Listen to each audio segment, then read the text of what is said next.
International, and Erika Verzutti, artist from Brazil. My name is Daniel Baumann. I'm the third member of the team in Pittsburgh.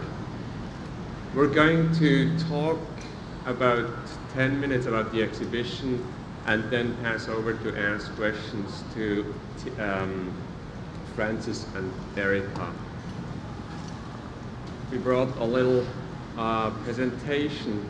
So we got invited to do that show in Pittsburgh. It's a very old exhibition with a big tradition. It started in 1896, and when we got there to Pittsburgh, we had to figure out what we wanted to do.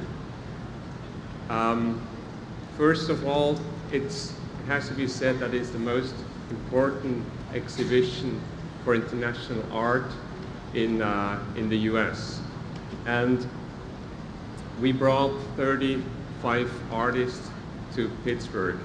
But before bringing them to Pittsburgh, we started to figure out, or we tried to figure out or questioned ourselves, what is this exhibition about? What does it mean to do an exhibition like this in Pittsburgh?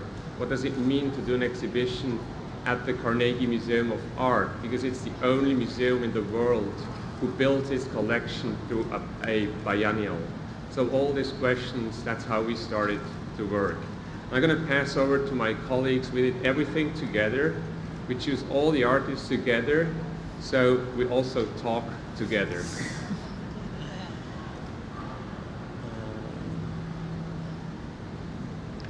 So as Daniel mentioned, the exhibition really was founded to build the museum's collection. So Andrew Carnegie was not a collector himself and didn't just gift a collection to the museum. The exhibition was really meant to create the collection for the museum. So we wanted to do a part of the exhibition as actually an exhibition from the museum's collection. So there are two exhibitions within an exhibition. You're seeing just a few installation shots from past Carnegie Internationals, and many of these works are things that are in our collection now. Want to talk about the apartment? Sure. We all moved to Pittsburgh. Myself, I moved in 2011. Dan had been living there for a couple years, and Daniel moved in 2012. And we struggled to identify how to really connect this show with the local context of the city of Pittsburgh, as it was new to all of us, relatively. So one of the first things that we decided together as a team was to really have a space that we could gather, an apartment space that was on the one hand really functional. It was a space for artists who were visiting, like Francis or Erika, to stay, but also a place where we could hold sort of salon style talks. So we did over 50 programs in Pittsburgh at this space in Lawrenceville, which is an emerging artists neighborhood. I think the important thing about that space was that we really combined artists who were visiting from other countries for the show, and then most of the programs were actually artists in Pittsburgh or filmmakers or writers. So we wanted to create a conversation with people who are making art in Pittsburgh, with visitors from Pittsburgh, to have that mix, and also to kind of create an audience and a community for ourselves years before the exhibition actually opened, so that we could share those things with everyone in Pittsburgh as we figured out the show for ourselves. I was also saying that what it seemed to us what is really difficult to do nowadays is being in a meaningful way local. Not provincial, but local. I think it's fairly easy to be international. I mean, you visit an art fair, you get a list of names, put it out, and you're part of the game. But how can you be local in a relevant way? So those were all projects or ideas or actually actions and activities where we try to be present in Pittsburgh for the people of Pittsburgh, but also for all the people who came to visit us, that they meet the city. It's Pittsburgh, it's not just another city, it's this one only, Pittsburgh, the place of the Steelers. And there are a number of artists who sort of led us to that interest as well, and you see an image here of the Braddock Carnegie Library, which is Andrew Carnegie's first library. You know, he built thousands of libraries as his first philanthropic agenda, and there's a group of artists in Pittsburgh called Transformasium who actually moved from Brooklyn maybe 6 or 7 years ago, and they proposed to us a project where they would create an art lending collection in the Braddock Carnegie Library. So Braddock is a city that's sort of fallen on hard times recently, but it has the last steel factory in Pittsburgh. So they invited all of the artists in the International to actually donate works to this lending collection, to join works by other artists from around the US and locally in Pittsburgh and Braddock. So as part of the Carnegie International, there's now this art lending collection in the library where anyone can take out an artwork with an Allegheny County Library card. They can take it for 3 weeks, they can renew up to 9 weeks, and live with original artwork by Francis or Erika, and live with art in a very different way than, of course, they would in the museum. Do you want to talk about Zoe? Sure. We're going to only talk about a couple artists' projects outside of Erika and Francis, but Zoe Strauss, who's a Philadelphia-based, predominantly a street photographer, actually was really inspired by the labor history in and around Pittsburgh, specifically in the town of Homestead, Pennsylvania, which was the site of one of the bloodiest, most violent labor union strikes in the early 20th century. And she set up a portrait studio actually in the town of Homestead. This is inside of her studio. Anyone who was a resident of Homestead or a card-carrying member of the U.S. Steelworkers Labor Union was able to come have their photograph taken in Homestead.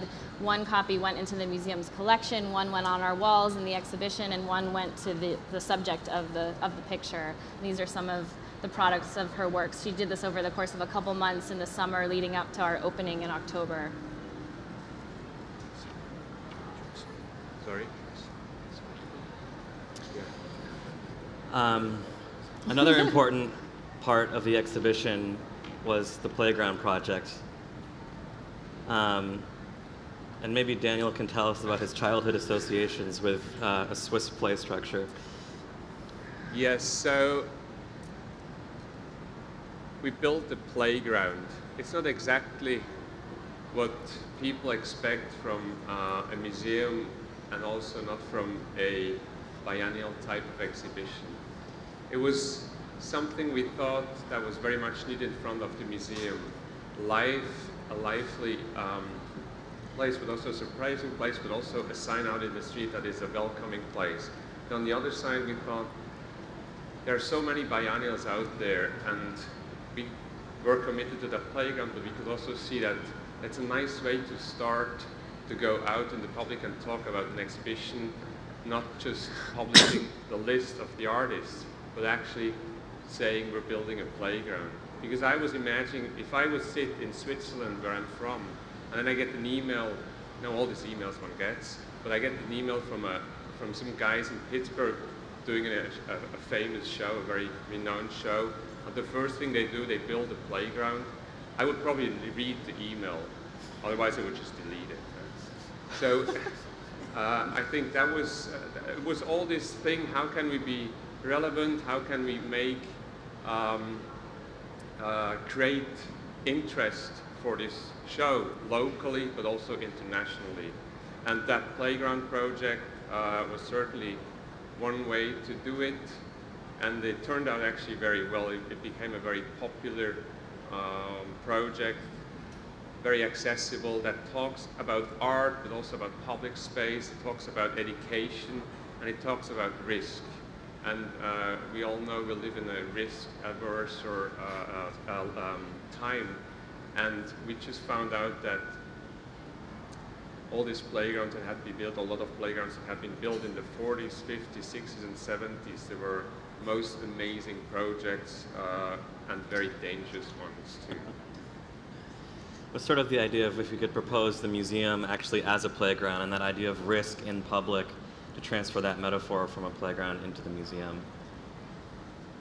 Dan mentioned that this exhibition has been going on for 120 years. It was started in 1896, and it was initially this exhibition that built the museum's collection. So again, us as curators, relatively new to the institution, we thought a lot about the history of this exhibition, specifically as it gets told through what gets left behind over the course of this 120 years. So again, the second exhibition within the exhibition is the reinstallation of the museum's modern and contemporary collection, which you see here with Guston, de Kooning, Kelly, And we also asked a couple artists to introduce new work into that context. So this is Laura Favoretto's steel plates in the Impressionist galleries.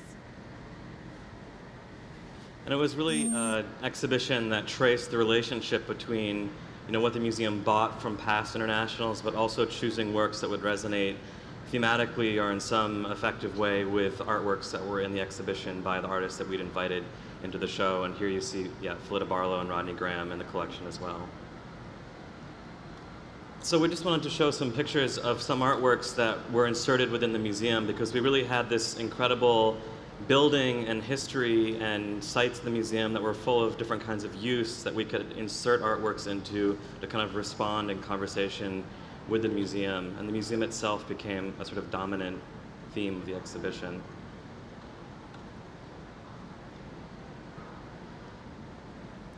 These murals that surround the original grand staircase at the entrance of the museum were built in 1907 and designed by an artist named John White Alexander. And again, they demonstrate the history of the labor industry in the city. And so we've paired a number of artists, C.L. Bartana, an Iranian artist, Rockne Herzadeh, as well as Toby Madison in that space. I think we also decided to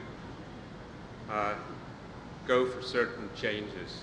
The Carnegie International was probably for the last 20, 25 years a place where collectors would come to discover the artists of tomorrow, new artists, the coming stars.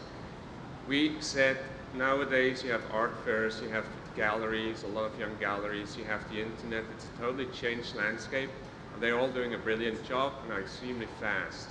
So we thought, why should we still do that job, which was very meaningful 10, 20 years ago?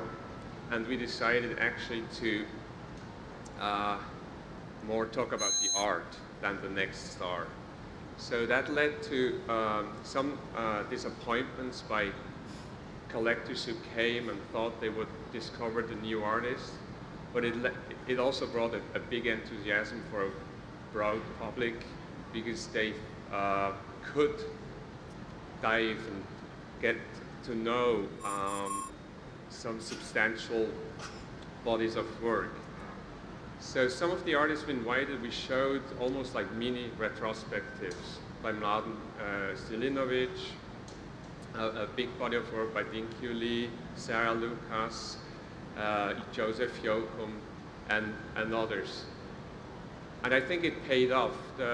We were not sure if the public and the press will understand that we wanted to go for an exhibition that talks about art and not about the next star, but it was well received, so we were very happy about that. So let's move over to Erika. Let's talk about artists. We have a number of images showing the gallery where Erika Verzutti made a brand new body of work.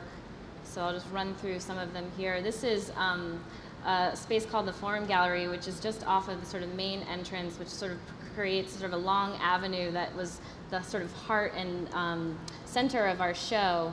As you walked into the building, you see an enormous sculptural installation by Phillida Barlow that sort of bisects this like very brutalist, mostly stone facade and plaza entryway. And sort of as you walk in and you turn right, you enter into Erika Verzutti's gallery with a number of new works. This one here is called Cemetery. And I know initially Erika had thought that she would make the entire room into something sort of like a graveyard or cemetery. And rather the project evolved over time, and I just thought maybe Erika could tell us a little bit about that process and what it meant for her to be in the context of not only that space in the museum, but also the group of artists in the show, some of which I know Phillida or Nicole Eisenman that Erika is especially a fan of. Yeah, it was good. When the first names that I heard from the list of artists were Phillida and Sarah Lucas and Nicole Eisman. I said, oh, these women. And so it was very good company. But since the beginning, I felt there was that I had to be very responsible and with this thing, this big thing that I didn't know exactly what it was. And I met these guys, and they are fun to work with, which is doesn't happen much often. And so it was a combination of trying to understand how they could be so fun, and they were stressed, and I was feeling that there was a lot of responsibility involved in this project. I had time to plan ahead, which I didn't use quite well. I spent much time not knowing what I was going to do. So the first reaction, it's normal to have the first reaction to one project like this is thinking of something big and unique, and you wanted to do the right thing. And so I started with a project of something that was like a shrine with all these pieces, this collection of pieces that I ended by using, of all the works that I had done that didn't work, like all the remains of old sculptures, pieces of bronze and concrete, and they're there. But in the middle of the process, I realized I was designing a little bit. Like I was so worried about making a presentation, a proper presentation. And I talked to Tina and I said, well, I'm scared of this. Like this is becoming bigger than me, bigger than my scale, the scale that I'm comfortable with. And the way I was working on this big thing that I didn't know exactly what it was in small pieces. So I was making one thing, making another thing, making another thing. And these things that I was making, are the things that are in the show. So the feeling I had when I arrived there after 1 year working and thinking, I have to be really honest. I have to be really honest with this. Because I have the chance to be really honest. That's something that I felt that was like a gift. I have the chance to have the space to be really honest and do what I really feel like doing. It's not so easy as it sounds. And so I told them when I arrived that I had the feeling that I was cooking for 1 year for a dinner party, and that it was too much food, because there were like 85 pieces of work. And so we could choose and to have some fun. I was there for 3 days. Daniel would come saying, what do you think? It was a bit of a mess inside the room. Everything was there. There was a lot of food. That was the sensation that I had. So I'm very happy. Like for me, it was, I felt rich in the end of the process. For me, it was like a super important experience. Can you just talk about what the references, the pieces up front? Do you have an image of the like the geodes? Yeah, when I was looking for the Mark Leckey film in the opening day, I haven't seen all the works, and I ended in a room that was the Natural History Museum in the Carnegie Museum. Said, oh my God, I felt a bit silly because that's an amazing collection they have there. They are so beautiful. The stones are so beautiful. So these are pieces that we have. They're kind of tacky. They're not really good taste in Brazil. And people use these geodes for that. People don't use these geodes for decoration. But the shape, something that is a volume with some color inside, like a filling to it, it's a bit of a piece of food too. There is a structure. I think it's close to the fruits. That is something that I was using before. They have like a skin and the inside, and I'm still working on that, and I don't know, they happened, so many of them.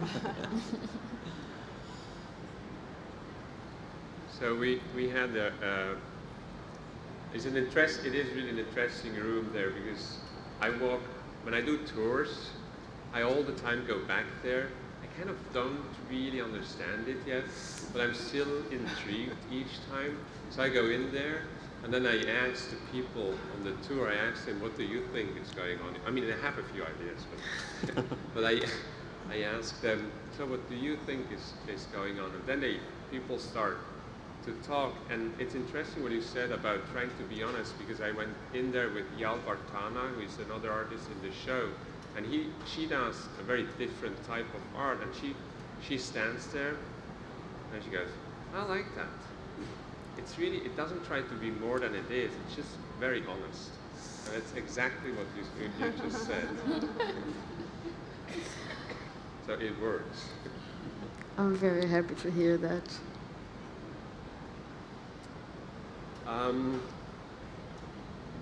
Yeah. So, okay, we got the film.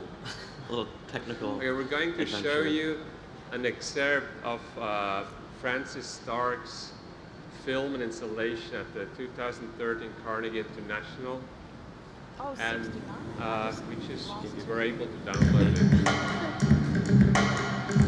So go up with the music.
Okay, thanks. That was part of the whole film, so if you want to see it all, you have to come to Pittsburgh. But Francis, maybe you could talk about the different components on the text level, but also on the wall, the wallpaper. Can you hear me? Yeah. Well, there are various components. There's a print. So all of the images that you see are actually not in the video. They're printed on the wall. The second half of the video lights up the wall so you could see. So there's the music and the text in the video, the wall print, and then there was the whole title of the exhibition, of the piece, which is quite long, and then we did a series of I did 5 different posters so that people could take something away. And so yeah, Bobby Jesus' alma mater. Then it was backed with reading the Book of David, yeah, paying attention is free. So the piece just kind of, I had no idea what it would be or what it would look like or what form it would take, but I think to echo what Erika was saying, it's like we really, in the discussion, I was really allowed the opportunity to fail in a way, the opportunity, because, and also it was one of those situations where, well, through our discussions before the exhibition, it was really about an investment in a project that I was developing and saying, and Daniel pointing out that it was relevant or basically believing in it.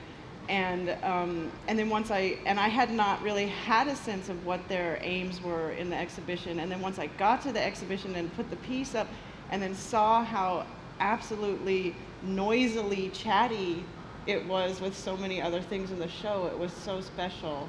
But I really do feel like that the context and the opportunity and the sort of intellectual support to develop the project was unparalleled, really, and made for a really complex work that is, you know, for me, like, in terms of the form and what is there. So, could you say it has its different components? It has, like, I think it has private life, it has education, it has the music part, and it has the text part. It's some of it is by you and by others. Could you just lay out the different... What it actually is? Yeah.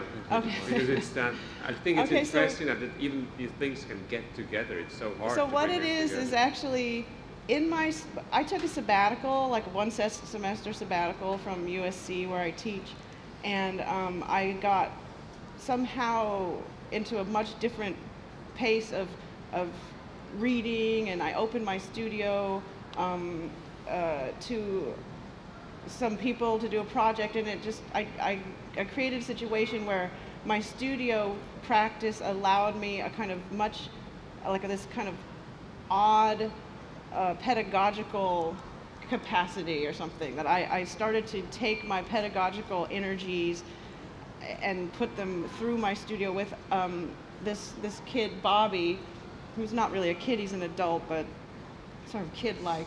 And so I wanted to tell the story of this crossing of paths in, like, South Central, where USC is. You know, so this is the thing, the University of South Central is like the streets, essentially. That's like the slang, because University of Southern California is also known as University of Spoiled Children. So it was about crossing the path between higher education and the streets and the hood, and I basically told that story through pictures and through the music of this legendary West Coast rap artist, producer, musician, DJ Quick. So I have this music of Quick's, and then I have this narrative that interweaves, like, USC, Trojans, Jesus, you know, and this kid who's like a East LA, South Central kind of hybrid street, you know, tough kid. And basically I tell a story, and yeah, I'm not sure, I'm just not getting very technical. Am I getting anywhere? You want to help me? No, you do. And then can you say something about the images? Okay, yeah, the images, because I essentially wanted, like, I've made text-based videos before, and I wanted to have a film where the images didn't exist chronologically within the film, because I don't typically put images in my films. I mean, I use the cartoon, but so I wanted all the images to be available all at once. And because there's like so I didn't stylize them or anything. Some are found just from the internet. Some are personal snapshots. Like there's Bobby with an AK-47, you know, from when he was a teenager, and or there's a whole sort of like the canon of West Coast rap, which were these photos taken by, there's like a very Dr. Dre and Tupac, Thug Life, and Ice Cube, taken by a photographer who is a friend of mine who killed himself a few years ago. And he had also taken pictures of myself and of my son. And so I was sort of like putting me and my 10-year-old son and Dre and Ice Cube and Tupac in the same place, and try to have a real conversation about what was really connected. And also Dr. Dre has a huge impact on my life, and because he just gave a $70 million gift to USC Art School, which may not be the greatest thing as it sounds. But so it was essentially using the images in such a way that they were not moving images and not, you know, in the film or locked in the film, that they were just presented as evidence or something. They just are what they are, and I really wanted the viewer to be able to come up and to read something with a 12-point font while there's like 100, you know, while there's this giant font. So you could actually read you could read small things on there, you know, that which you couldn't do in a film. You couldn't read something that small while you're watching a film. Yeah, so the images are actually static, they're fixed, and the text is running. Usually it's the but other there's way also around. text on the images too, which you have Yeah. moments where you could read them, and the whole second half of the thing is lit up. So, knowing that text has been always you know, a place that you return to and use, and in some cases might recycle again. Have you found that with this piece, is it possible it is a bit of a transitional piece in the sense that it's allowed you the possibility of employing the sort of language of hip-hop in a new way? I think the language of hip-hop that I was trying to employ, I think I was trying to ride DJ Quick's anger. I was trying to, it was a real challenge to write on a, like, it's not, obviously, it's like the opposite of melodic. It's like writing on the beat is so hard, you know, as a kind of like hammer, So I was trying to sort of be myself and be the sort of poet that I think I fundamentally am, but doing it with this, you know, basically hitching a ride off a Quick, and trying to have a kind of relevant, you know, there's a whole sequence where I'm like really like bitching about, you know, Kanye and Kim and the whole thing. I mean, I'm throwing down like it's like I really get serious in the second half. But I think that you know, yeah, I think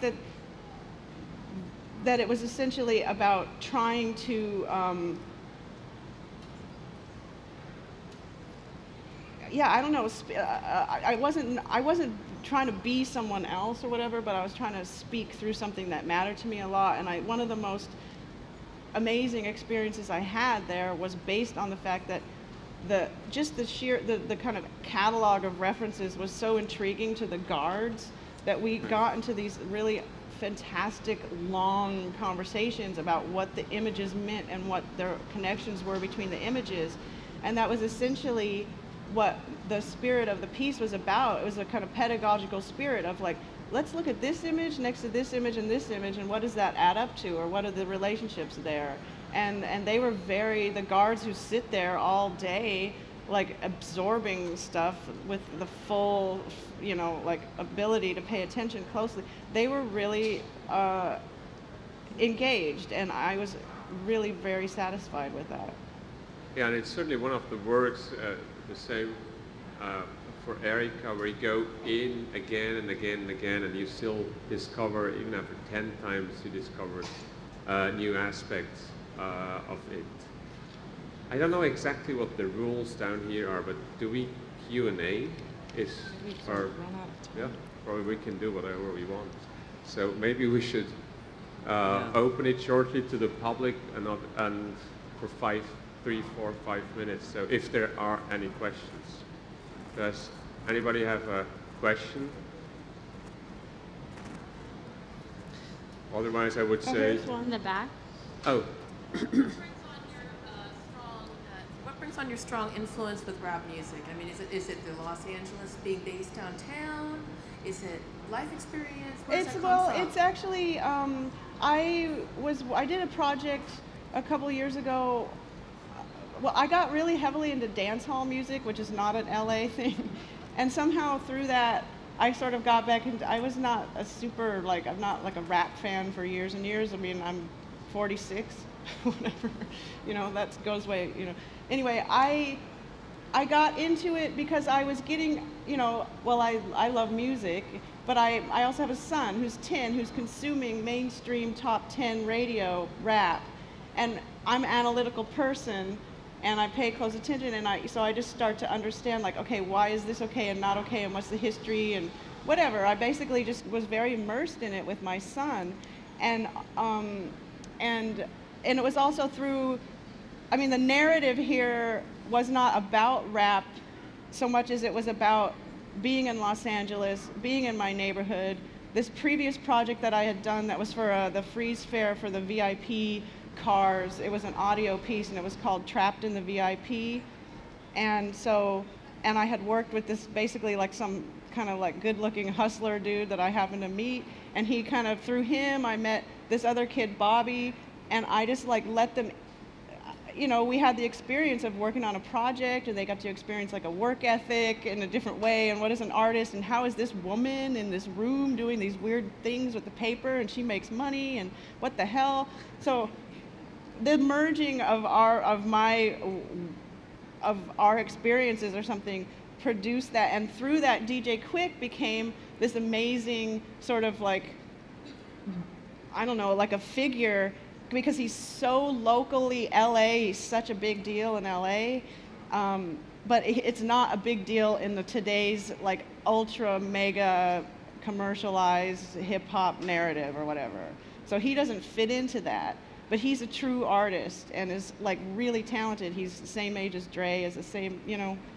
So my interest came from my life that was connected with being a university professor, being someone who would even like hang out and chit chat with a hustler and to being, you know, the mother of a 10-year-old who's consuming whatever, Jay-Z and Kanye or whatever, you know. So it's really about the merging of these things, and also being a reader, being a voracious reader, and of history, you know. It's more than just like, oh, this is the flavor, you know. Well, good. I think there is another talk following. Oh, okay. Okay, last one. There was an artist who had Gabriel Sierra. Was the wall the painting that he was doing? Yeah. Do you want to say something?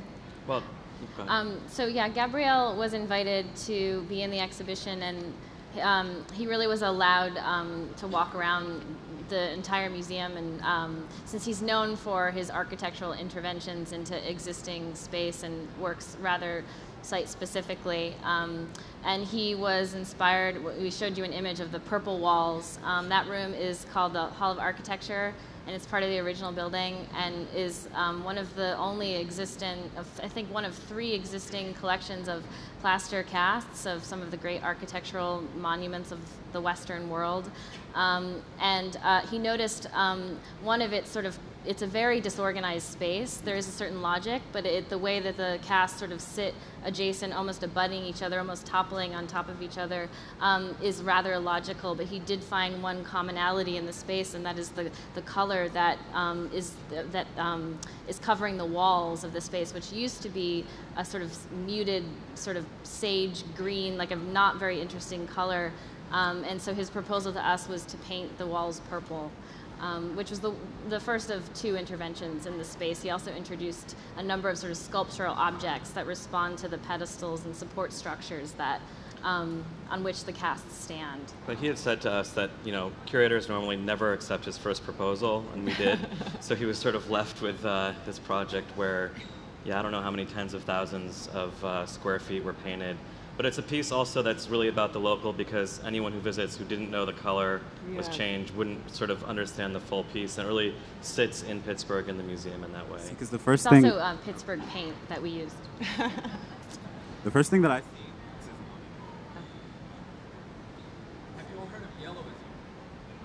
No. Okay, go again.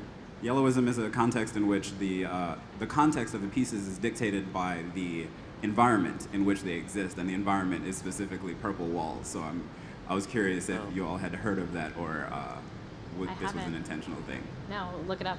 Okay, thank you. Okay, I got a sign from the director.